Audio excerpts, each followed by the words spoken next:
today because I'm really excited about this.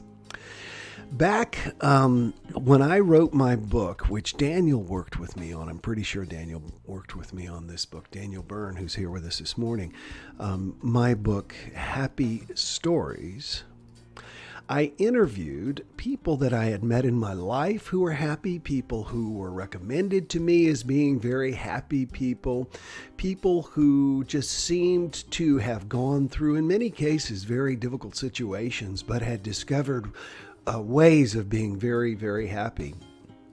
And one of those people in my life is my friend John Gallardi. And John is a former, when I talk about the professional bodybuilder who helped me in my exercise program, that's my friend John. And John and I have been friends for, good gosh, 35 years. Anyway, John was an extremely successful and extremely leveraged real estate developer during the crisis of 2007, 2008. And unfortunately, John lost everything except for his investments. His investments were safely tucked away with a man named Bernie Madoff. Yeah. So John lost it all. And John and I talked quite a bit after that, and he managed to maintain his level of happiness. He withdrew and regrouped is the way I would look at it. He took jobs just to keep his life going, but he never took his eye off the prize and what it was he wanted to do. And when I interviewed John for my book, Happy Stories, one of the things that John is big on, and which I have been really practicing lately, and I would like to invite you to do as well, is to practice running through your head what you call your highlight reel.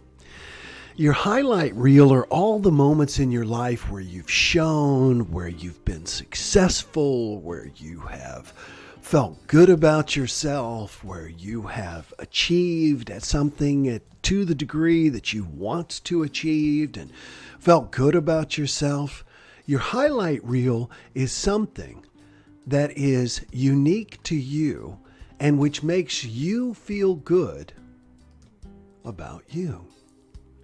That's what's important. So I was thinking about this, and I literally have been running my highlight reel through my mind lately, and it's silly little things. I can remember being 12 years old, being at Camp Barstow, the Boy Scout camp in South Carolina, and they did this thing where they tried to pit the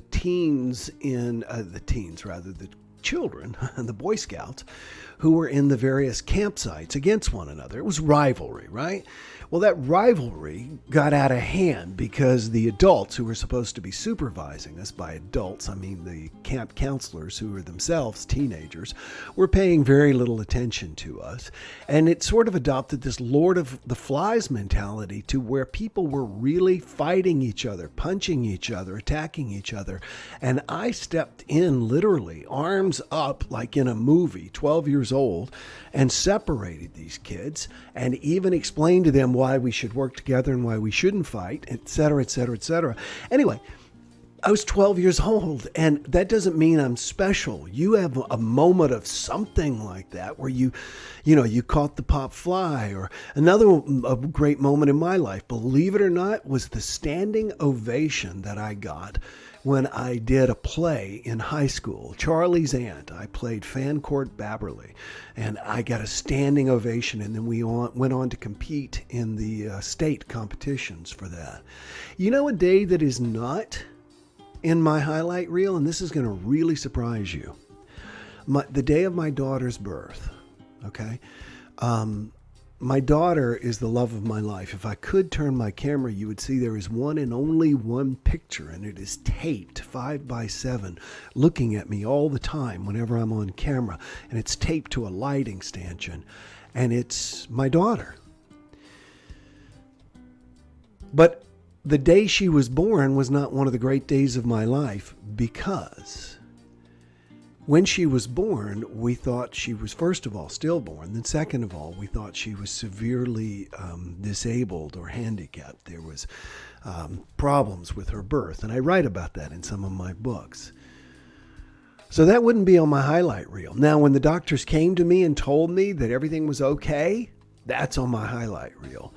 At one point, we had to take her to see a doctor because we thought she had some neurological problems. And she was 3 years old. And she was running up and down the doctor's corridor. And the doctor just said she had a slow eye, basically, that when she got tired, her eye would blink slower than the other and kind of linger. And she's grown out of it completely. So what is on your highlight reel? What are the greatest moments? I was thinking about the movie Defending Your Life with Albert Brooks and Meryl Streep, where they go back and they get to see their lives and they get to defend their lives. And defend doesn't mean necessarily be defensive, but explain what was going on with them in those moments. So if you had to put together a highlight reel that you were going to watch right after you died or shared with God to try and convince these are the great moments of your life, what are those moments? The reason I bring all this up is that most of us, myself included, do not tend to run our highlight reel through our minds. We tend to run our blooper reel through our minds. Every screw up, every failure, every time we fell short, every time we weren't.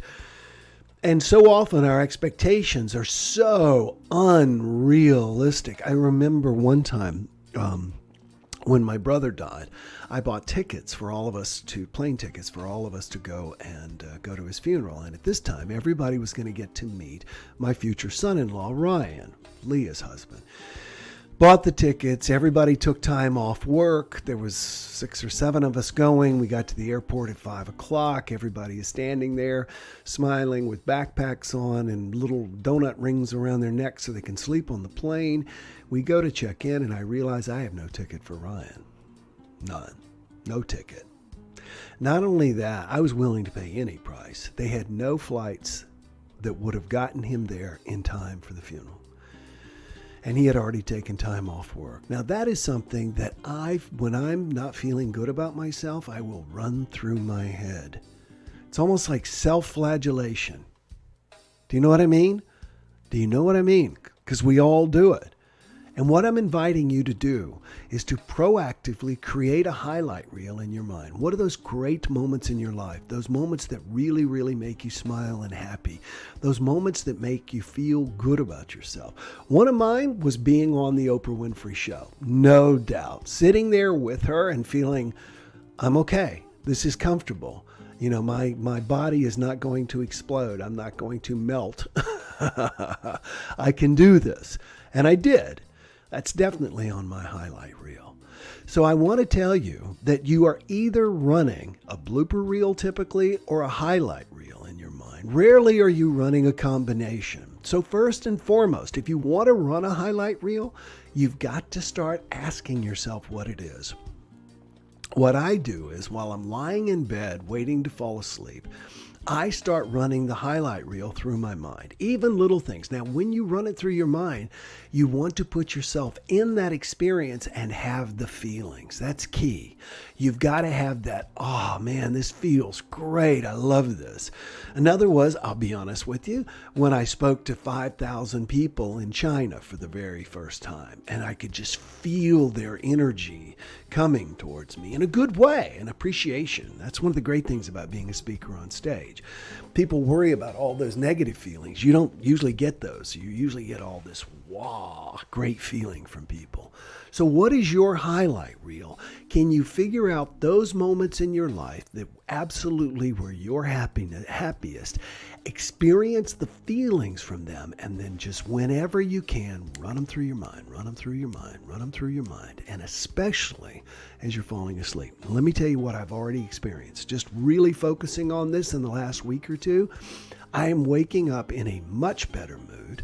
If I wake up in the middle of the night to have to turn over because Daddy is on top of me or whatever, I am in a much better mood. Your highlight reel is your pathway to feeling good about yourself. Feeling good about yourself is the key to having the energy to attract great things into your life and make things better for you and for our world. So begin now to run your highlight reel. Whenever you start to run your blooper reel, shout the word stop. And if you're by yourself, do it out loud. Go, stop. And then begin to run your highlight reel. Seriously. It sounds crazy, but it works. All right, everybody, it's 8:20. We're going to start meditating in our complaint-free meditation group in 10 minutes. So real quick, anybody got a parting thought? This is your time to check out if you've checked in one way or the other. And thank you again for everybody for sharing this. And we welcome all of those of you who are here for the first time, whether you're here with us live for the first time or virtually for the first time. It's great to have you here. So thank you so much. Thank you. Thank you. And be sure and join us again tomorrow. Tomorrow we are going to be talking about, it's a formula I came up. I times E equals D. It's a joke. I times E equals D. You'll understand it when we talk about it tomorrow, and I look forward to sharing that with you. Ingeborg says, thank you, Will. Fantastic, says Linda. Awesome, so much. Tammy Brown, glad to hear of this first thing. Tammy, it's good to see you check in again. Lynn Balone, very great to hear from you all as well. So again, just click share right now. Click share, click share. Thank you very much. Cher is not just a headliner in Hollywood. Cher is not just Sonny's ex-wife. Cher is not just something you do with a candy bar. I'll keep coming up with bad Cher puns. So everybody does. I have constantly to remind myself not to run the blooper reel. Love it. Says Michelle Doherty. Thank you so much, Liz Smith. Michelle, you are right there with every one of us. And I always like to say this to remind myself that a spiritual master is someone who has learned to master their own spirit. And we do that by realizing what we're doing in our heads and doing something different, creating a different experience, a different feeling. And that comes from different thoughts. And that highlight reel, that idea that I got from John, because he used to run through his mind. He was a football player, he was a swimmer, and then he was a competitive bodybuilder. And he said he used to, even though he didn't compete in bodybuilding, he used to remind himself of the feelings of doing it and winning. That's the key. And amazing. Hey, Ed says, thank you. I can now have my way to anchor my evening. My gratitude journal anchors my morning. Beautiful. Great message to share. Thank you so much, Cynthia. I'll see Cynthia and Michelle and the rest of you in the Complaint-Free Meditation group. If you haven't checked it out, try complaintfreemeditation.com. Complaintfreemeditation.com. And we will see you there live. Take care. Love you, everybody. See you in the morning. I times E equals D. We'll talk about it. Bye-bye. No more complaining people. Their lives are changing. We're flying high, creating a complaint-free world. No more.